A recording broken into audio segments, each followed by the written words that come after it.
Hey guys, Thunder E here, and this is the video you've been waiting for. The Xbox Series X versus the PlayStation 5. Now, I know you're looking for a battle to find out which is the best, but we're gonna let you know which is best for you. Now stay till the very end because we have a special giveaway for you guys. And don't forget to hit the subscribe button, notification icon, and let's jump in.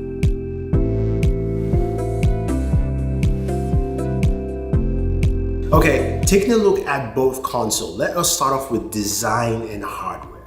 Now, Microsoft went with a very different approach with something more traditional PC-like, while PlayStation with the PS5 went with something more stylish and different. In terms of artistic views, you can go whichever way you want, but one is definitely larger than the other. The PlayStation 5 is a behemoth of a console. It dwarfs the Xbox Series X, even though the Xbox Series X is supposed to be the more powerful console. Now, in terms of hardware, we know internally they're all using AMD's GPU and CPU, which is great, so giving us a really good performance. They both have Blu-ray drives. Of course, you can get a digital PlayStation 5 and you can get the Xbox Series S, but we're staying with these two consoles. Now, in terms of connectivity and ports, this is where things differ a little bit. Microsoft has a USB port in the front, same as the PlayStation, USB 3.1, while they have two USB ports at the back from Microsoft and an expansion slot for, of course, your storage. While PlayStation has a USB Type-C port at the back, which is nice in front, so you do have that there as well, at least some future-proofing. Speaking of future-proofing, the PlayStation 5 comes with Wi-Fi 6 connectivity, which means faster downloads, faster connectivity, while the Xbox Series X is Wi-Fi 5, which is really fast, but not as fast, of course, as Wi-Fi 6. Now, the other thing both consoles have, of course, is next-gen gaming features. We're talking about HDMI 2.1, which means you get things like variable refresh rates, 4K 120, all those beautiful things that you can clearly see on that LG TV. I want to thank LG just quickly for sending over the 48-inch OLED. It's not a sponsor or anything. I've been using it to game with both consoles and it's been a great experience. But here's where things differ with both consoles. So Microsoft provides you a HDMI 2.1 cable, which allows you to take a full advantage of that LG OLED TV to go through all the feature sets like VRR, 4K 120, getting that high resolution, while Sony does not provide you with HDMI 2.1 cables. They provide you with these cables, which are HDMI 2.0, which means those features I mentioned, you cannot achieve. To say it again, Sony does not provide you those cables, which to me is mind-blowing, absolutely mind-blowing. Anyway, let's look at the controllers. Both of them have next-gen controllers. One's more next-gen than the other. And I have to say, while I do like the Xbox controllers, one of my favorite fit controllers, Sony has done something completely different with the PlayStation 5 controller, making it so much more usable. It feels really premium. The detail control, the haptic feedback, the touchpad, just the ergonomics of it make it really unique. And I think this is something that they've done a really good job. While Microsoft said, look, the Series X controller from the Xbox One X controller, we would make some slight improvements to it. It's not broken, let's just enhance it. Sony went and improved their controller, and I have to say, this is probably one of the best next-gen controllers out there. Okay, so the big thing you guys are concerned about, of course, is games. Now, this next-gen console, we're promised 4K 120, we're promised 8K, all these different things. What about the games and how well do they play? Now, it's a very tricky situation because this is one of the few launches where there are very few big next-gen titles.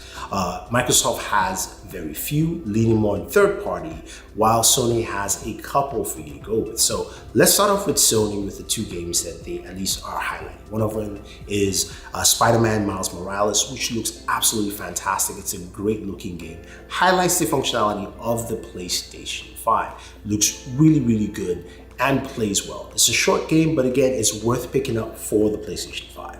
Now, when we move over to the next game, which is Demon's Soul, which of course is a remake of an older game. It looks nice, it plays well. To me, it's a bit of a dull game. It's something I'll say you might want to take a look at, or look at some reviews, but it does still highlight some of those next gen features. But Spider-Man is the key game to get. Now, you can play some of the older games, in my case, like God of War, which look good, looks slightly more enhanced, but of course takes advantage of how well it plays on the PlayStation 5. Now, on the Xbox side of things, it's a bit different. Microsoft is leaning more on third-party games and also leaning heavily on Xbox Game Pass. So one of the big games I've been playing is Assassin's Creed Valhalla. It's a good-looking third-party game, plays well on the console, but what Microsoft really wants you to do is take advantage of Xbox Game Pass. And for me, this is where Microsoft has a different path from what Sony has. Sony wants you to go with first-year titles. Microsoft says, look, we've got a library of games at your fingertips. So one of the great things is when I started, I was able to go back and play some Titanfall 2, which is really good. And also I was able to access games from EA Play, which is part of Xbox Game Pass, which means Jedi Fallen Order, which I haven't played, I can play immediately. I can also play FIFA as well, and Madden if you're a big Madden fan. So games that a lot of people like to play, I think might be more situated, especially in the group setting with your friends, on the Xbox Series X. You've got a huge library of games there. Also, of course, games like Watch Dogs, Yakuza. They're a great library of third-party games, and also games you can play on Xbox Game Pass that takes a full advantage of the system. Now let's move over to miscellaneous features. Now this is where they differ quite extensively. So with the PlayStation 5, the PlayStation Hub has a couple of features that are really unique. One of them is, of course, recording and sharing. It's a very simple feature to hit that share button, take a screen capture, hit the record button, and save it and share it directly to YouTube right there from your PlayStation. You can also edit on your console, smooth and easy. While you can do that on the Xbox, Sony just has that more fine-tuned all the way through. Now, when we look at what we have with the Xbox Series X, a completely different set of features. One of the best features is the instant on. I love that feature. The fact that you can actually turn off your Xbox completely, hit the power button, and it turns on like that, nothing beats it. It means you can jump right into your game. Another feature, of course, is the quick resume. Quick resume is great because you can jump from game to game. Say you're playing Gears of War 5 and you're having a good time and you're like, you know what, I want to go back to Forza Horizon. You can literally hit the Xbox button, select Forza Horizon, and in a matter of seconds, you're playing Forza Horizon 4. That's how good it is. And you can go between, I think, 4 or 5 games that allows you to jump back and forth. Great feature, very nice. And again, something that sets those consoles apart. Now, another unique feature, of course, is expandable storage. Both of them have expandable storage in 2 different ways. So with the PlayStation 5, you have to open up your console and put in an M.2, which Sony hasn't allowed yet. They said they will give you a list of M.2s, PCIe Gen 4 to use. Once that becomes available, you can buy something off the market and then just plug into your PlayStation. While the Xbox Series X is a bit different. It's got a custom M.2 slot at the back, which you can use a custom Seagate drive, which is rather expensive right now for 1 terabyte. So Microsoft has taken this UI approach a little different, expanding on what they have, where it's now a top-down scrolling feature, where the games you're playing at the top, as well as also your games library. Then you can move into Game Pass and then the store, and you can also find your apps quite easily and accessible. Expanded from what it was, there's also some sub-menu functions using the Xbox button to hit home and also go into share features. Sony has a different approach. Sony's new UI system has a hub approach where you have a games hub and a media hub.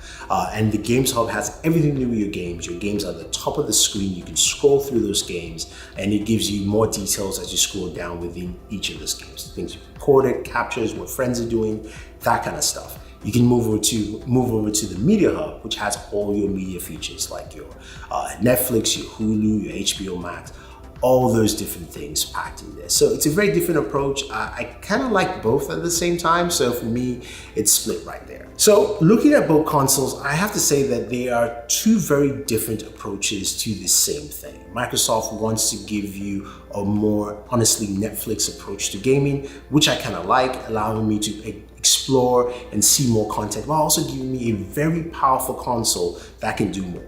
Now we don't have a lot of first-party titles yet, but we can't wait to see what Halo Master Chief does, and also all the new studios that Microsoft has acquired. And with Game Pass, it gives you a lot of games to jump in and play off the bat, and I think that is very key for them in that approach. While the PlayStation 5 is relying, of course, on first-party titles and that name recognition that Sony has. With the PS5, you're looking at games like Spider-Man Miles Morales, future God of War 5, things like that to excite gamers to say, hey, look, this is what the PlayStation does. I think as a gamer, you have to look at each one and see where does it fit you. For me though, in terms of disappointments, I have to say that on the Microsoft side, I wish there was one first-party game that I really could use and showcase, not some older ones that are enhanced. On the PlayStation side, I wish they actually copied Microsoft and gave us an Xbox Game Pass, which would be great, or at least a PlayStation Game Pass, if you will. And also Sony, seriously, HDMI 2.1 cables. Would it kill you to give us one of these in the box? Now, before we wrap up this video, I am giving away a console. And we're giving away an Xbox Series S with my buddy Danny Wingate, but not just an Xbox Series S. This is a bundle package, thanks to our friends from Microsoft, from Seagate, as well as SteelSeries. Now, what you get to win here is an Xbox Series S with 1 year of Xbox Game Pass. You get to win 1 terabyte storage from Seagate, expandable, so you're expanding the storage on the Xbox Series S. And you also get to win a SteelSeries Arctis 7X headset for your Xbox Series S. So all you have to do is follow me on Instagram, leave a comment below, and you are entered to win. Now, guys, let me know what you think about the Xbox Series X or the PlayStation 5. Which of these two consoles fit you best? Now, don't forget to subscribe, hit that notification bell, and always enjoy your day.